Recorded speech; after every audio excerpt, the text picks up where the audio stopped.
السلام علیکم۔ آج پیر ہے، مارچ کی 7 تاریخ۔ پاکستان میں اس شام کے 7، بھارت میں 7:30، اور یہاں ہمارے اسٹوڈیوز کی گھڑیوں میں صبح کے 9 بج رہے ہیں۔ وائس آف امریکہ واشنگٹن کی اردو سروس سے میں ہوں خالد حمید، خبروں کے ایک بلیٹن کے ساتھ۔ پاکستان کے وزیر اعظم عمران خان نے بعض مغربی ممالک کی حکومتوں پر تنقید کی ہے جنہوں نے پاکستان سے یوکرین میں روس کی مداخلت کی مذمت کرنے کا مطالبہ کیا تھا۔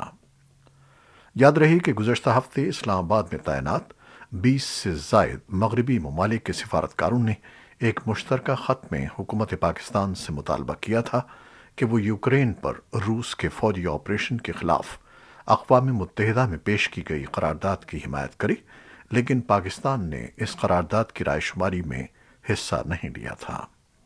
لیکن اتوار کو پنجاب کے شہر میلسی میں ایک عوامی جلسے سے خطاب کرتے ہوئے وزیر اعظم عمران خان نے مغربی ممالک پر تنقید کرتے ہوئے سوال کیا کہ جب نئی دہلی نے کشمیر میں بین الاقوامی قانون کی خلاف ورزی کی تو یہ ممالک کہاں تھے؟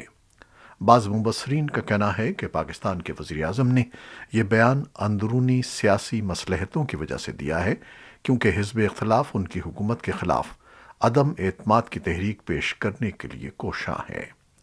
لیکن مبصرین کا کہنا ہے کہ جب پاکستان کے دفتر خارجہ پہلے ہی یورپی ممالک کے سفیروں کے خط پر اپنا رد عمل دے چکا تھا تو پھر وزیر اعظم عمران خان کو بیان دینے کی ضرورت نہیں تھی، اور بقول ان کے اس بیان کی وجہ سے بیرونی ممالک میں کوئی اچھا پیغام نہیں جائے گا۔ پاکستانی حکام کا کہنا ہے کہ وزیر اعظم عمران خان اس ماہ کے آخر میں اسلام آباد میں 57 ملک کی تنظیم اسلامی تعاون کے وزرائے خارجہ کے اجلاس کی میزبانی کے بعد مغربی ممالک کے اہم دورے کرنے کی تیاری کر رہے ہیں، لیکن انہوں نے ابھی تک متوقع دوروں کے بارے میں مزید تفصیلات ظاہر نہیں کی ہیں۔ پاکستان کے وزیر خارجہ شاہ محمود قریشی نے اتوار کو وائس آف امریکہ کے ساتھ ایک انٹرویو میں ان اطلاعات کو مسترد کر دیا کہ روس یوکرین تنازع میں ان کے ملک کا غیر جانبدار موقف اسلام آباد کے امریکہ یا بڑے پیمانے پر مغرب کے ساتھ تعلقات کو کشیدہ کر رہا ہے۔ پاکستان نے دلیل دی ہے کہ اسے روس سمیت تمام ممالک کے ساتھ تعلقات کو بہتر بنانے اور اپنے ملکی اقتصادی چیلنجوں سے نمٹنے کے لیے عالمی بلاک کی سیاست سے پیچھے ہٹنے کی ضرورت ہے۔ شاہ محمود قریشی نے وائس آف امریکہ کو بتایا کہ ہم کسی کیمپ کا حصہ نہیں بننا چاہتے۔ ان کا کہنا تھا کہ ہم نے کیمپوں میں رہنے کی قیمت ادا کی ہے، اس لیے ہم اب بہت محتاط ہیں۔ انہوں نے کہا کہ ہم اپنی غیر جانبداری پر سمجھوتا نہیں کرنا چاہتے اور اسی لیے ہم نے ووٹ سے گریز کیا۔ وزیر خارجہ نے مزید کہا کہ انہوں نے امریکی وزیر خارجہ اینٹنی بلنکن سے فون پر بات کرنے کی کوشش کی تھی، لیکن انہیں بتایا گیا کہ بلنکن اگلے 7 دنوں کے لیے سفر میں ہیں۔ روسی افواج نے پیر کے روز شمالی اور جنوبی یوکرین کے شہروں پر بمباری کی، جیسا کہ یوکرین کے حکام نے خبردار کیا تھا کہ روس ممکنہ طور پر کیف پر حملہ کرنے کے قریب ہے۔ روس کی فوج نے حملے کے دوران شہر میں پھنس جانے والے افراد کے لیے محفوظ راہداری قائم کرنے کا اعلان کیا ہے، تاہم یہ منصوبے ابھی نامکمل ہیں۔ یوکرین کے مسلح افواج کے جنرل اسٹاف نے کہا کہ روسی افواج کیف، خارکیف، چرنیہف، سومی اور میکولائف کو گھیرے میں لینے کی کوشش میں ہیں۔ پیر کو ایک بیان میں روس پر شہریوں پر گولہ باری کر کے بین الاقوامی انسانی قانون کی خلاف ورزی کرنے اور مقبوضہ علاقوں میں انسانی بحران پیدا کرنے کا الزام عائد کیا گیا۔ روسی وزارت دفاع کے ایک بیان میں کہا گیا ہے کہ انسانی مقاصد کے لیے روسی افواج پیر سے اپنی کارروائی میں وقفے کا اعلان کریں گی تاکہ لوگوں کے لیے کیف، خارکیف، سومی اور مریاپول سے نکلنے کے لیے راستہ دیا جائے۔ بیان میں کہا گیا ہے کہ کیف چھوڑنے والوں کو ہوائی جہاز سے روس لے جایا جائے گا۔ بیان میں مزید کہا گیا ہے کہ یہ اقدام فرانسیسی صدر ایمانوئل میکرون کی روسی صدر ولادیمیر پوٹین سے براہ راست درخواست کے جواب میں کیا گیا ہے۔ انسانی ہمدردی کی بنیاد پر محفوظ راہداری کے پچھلے معاہدوں کی پاسداری نہیں ہو سکی ہے۔ ان میں ماریاپول بھی شامل ہے، جہاں بمباری کا سامنا کرنے والے اس بندرگاہی شہر میں انخلا کی کوشش اتوار کو مسلسل دوسرے دن بھی ناکام ہو گئی۔ بین الاقوامی کمیٹی آف ریڈ کراس نے ایک بیان میں کہا ہے کہ مریاپول میں انسانی مصائب کے تباہ کن مناظر کے درمیان آج ایک اندازے کے مطابق 2 لاکھ افراد کو شہر سے باہر نکالنے کی دوسری کوشش روک دی گئی۔ کل اور آج کی ناکام کوششیں فریقین کے درمیان کسی تفصیلی اور فعال معاہدے کی عدم موجودگی کو واضح کرتی ہیں۔ کیف اور ماسکو کے درمیان مذاکرات کا تیسرا دور آج پیر کو ہونے والا ہے۔ 24 فروری کو روس کے یوکرین پر حملے کے بعد سے یوکرینی اور روسی وفود بیلاروس میں 2 بار ملاقات کر چکی ہیں۔ یوکرین کے صدر ولادیمیر زیلنسکی نے ایک ویڈیو خطاب میں روسی افواج پر دانستہ قتل کا الزام لگایا اور کہا کہ جو بھی مظالم کا ارتکاب کرے گا اسے سزا دی جائے گی۔ امریکی وزیر خارجہ اینٹونی بلنکن نے سی این این کے اسٹیٹ آف دی یونین شو کو بتایا کہ امریکہ نے شہریوں پر جان بوجھ کر کیے جانے والے حملوں کے بارے میں بہت معتبر رپورٹیں دیکھی ہیں جو ایک جنگی جرم کا درجہ رکھتی ہیں۔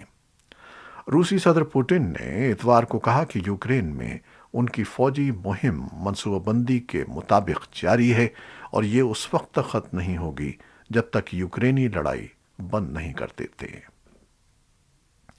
جنوبی کوریا نے پیر کو کہا کہ وہ یوکرین پر حملے پر ماسکو کے خلاف تعزیری کارروائیوں کے تازہ ترین سلسلے میں روس کے مرکزی بینک کے ساتھ تمام لین دین کو روک دے گا۔ وزارت خارجہ نے ایک بیان میں کہا کہ اس نے روس کے خلاف بین الاقوامی برادری کی مالی پابندیوں کو مد نظر رکھتے ہوئے روس کے مرکزی بینک کے ساتھ تمام مالیاتی معاملات پر پابندی لگانے کا فیصلہ کیا ہے۔ اس نے اس اقدام کے دائرہ کار کے بارے میں مزید تفصیلات فراہم نہیں کی اور یہ کہا ہے کہ متعلقہ ایجنسیوں کے ساتھ مزید ہم آہنگی کی ضرورت ہے۔ روس کے یوکرین پر حملے کے بعد سے دنیا کے بیشتر ممالک صدر ولادیمیر پوٹن کو نظر انداز کر رہے ہیں، لیکن فرانسیسی صدر ایمانوئل میکرون ان سے کھلی بات چیت کر رہے ہیں۔ اگرچہ جنگ کو روکنے کے لیے ان کی سفارتی کوششیں ناکام ہو گئی ہیں، لیکن میکرون نے ہمت نہیں ہاری ہے۔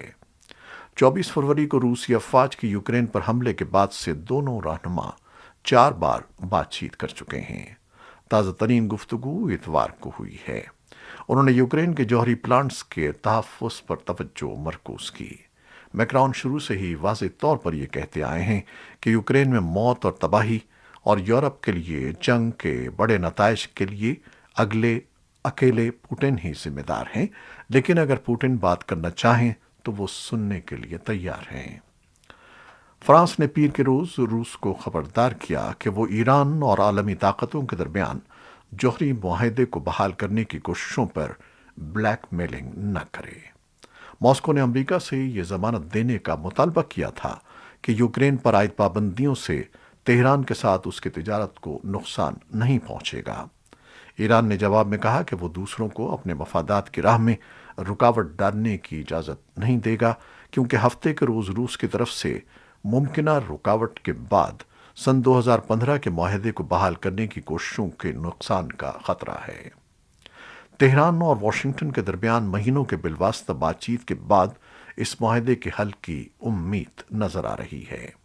ایران کے سرکاری میڈیا نے رپورٹ کیا کہ ایران کے وزیر خارجہ حسین امیر عبداللہیان نے کہا کہ اسلامی جمہوریہ کسی بھی غیر ملکی فریق کو اپنے قومی مفادات کو نقصان پہنچانے کی اجازت نہیں دے گی، جبکہ وزارت خارجہ نے کہا کہ وہ سفارتی چینلز کے ذریعے روسی مطالبے کی وضاحت کا انتظار کر رہی ہے۔ ایران کے ایک سینئر اہلکار نے رائٹرز سے بات کرتے ہوئے روس کے اس اقدام کو غیر تعمیری قرار دیا تھا۔ اقوام متحدہ کے ہائی کمشنر برائے مہاجرین فلیپو گرینڈی نے یوکرین سے پولینڈ میں داخل کے لیے میڈیکا بارڈر کراسنگ کا دورہ کیا۔ انہوں نے یوکرین چھوڑنے والے تارکین وطن کی بڑی تعداد کو دیکھتے ہوئے کہا کہ دوسری جنگ عظیم کے بعد یہ صورتحال یورپ میں سب سے تیزی سے بڑھتا ہوا انسانی بحران ہے۔ صرف 11 روز میں تقریباً 15 لاکھ افراد اپنی سلامتی کے لیے پڑوسی ممالک چلے گئے ہیں۔ رومانیہ میں ایک اعلیٰ ہوٹل نے ہمسایہ ملک یوکرین سے ہر روز سرحد عبور کرنے والے ہزاروں افراد کے لیے اپنے شاندار بال روم کو عارضی پناہ گاہ میں تبدیل کر دیا ہے۔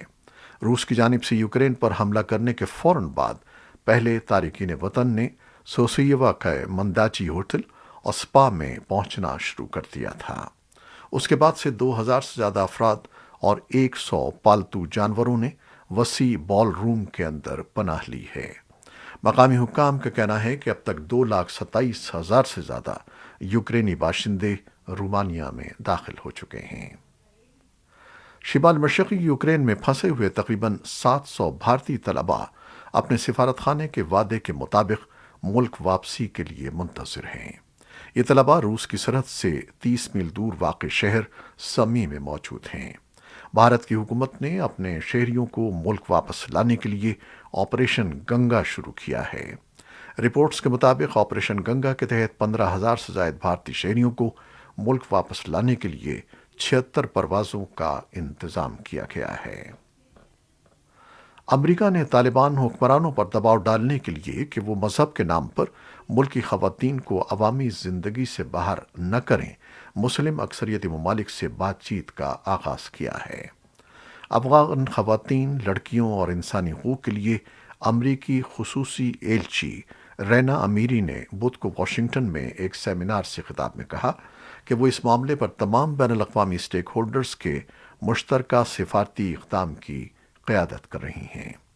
سفیر نے centre for strategic and international studies کے ایک سیمینار میں کہا کہ انہوں نے گزشتہ ہفتے سعودی عرب اور قطر کا دورہ کیا تھا اور دیگر اکثریتی مسلمان ممالک کے سفر کا بھی ارادہ رکھتی ہیں تاکہ انہیں خواتین کی آزادی سلب کرنے والے طالبان کے رجت پسندانہ طرز عمل سے آگاہ کر سکیں۔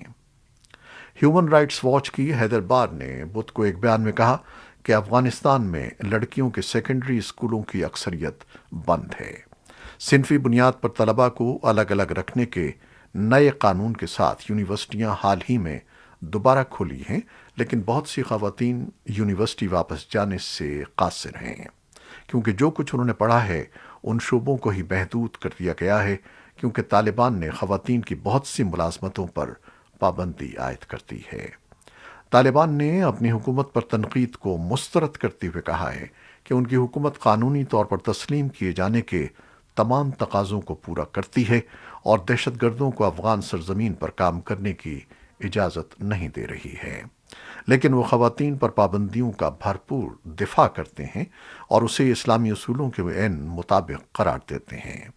بنیاد پرست گروپ نے اس ماہ افغانستان میں لڑکیوں کے تمام اسکول کھولنے کا وعدہ کیا ہے۔